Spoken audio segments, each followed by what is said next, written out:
There are existing ordinances in the cities of Metro Manila to address the hanging and tangled cables and wires. Despite this, the wires of public utility companies for electricity, telecommunications, cable, and internet remain an eyesore on various roads in the nation's capital.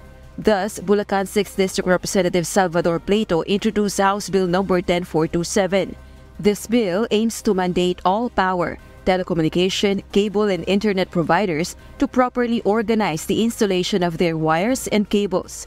If they fail to do so, they will face penalties. Meralco welcomes this proposed legislation.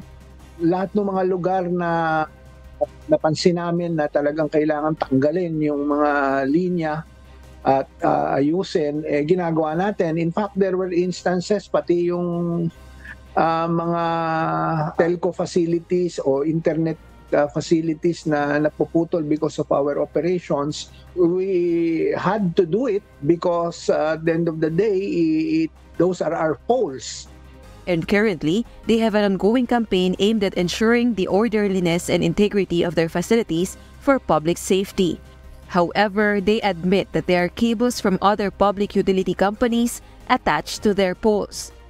Marami nga nung panahon ng pandemic, lagay lang ng lagay, latag lang ng latag without even informing us. So naging problema talaga yan. To the point, we had to take it out unilaterally kung minsan, kung kailangan, kung sobra na talagang delikado. So that's what we did. We have ongoing operations all over Metro Manila, all over our franchise area, and we will continue to do so. San Juan City Mayor Francis Zamora, who is also the president of the Metro Manila Council, believes that organizing public utility companies' wires and cables will be more effective if there's an existing law regarding it. If you were to ask me, mas maingipin talaga ang isang national law. Pagdating sa local ordinance, kami naman sa San Juan ay pinapatupad namin ito. In fact, we work closely with them.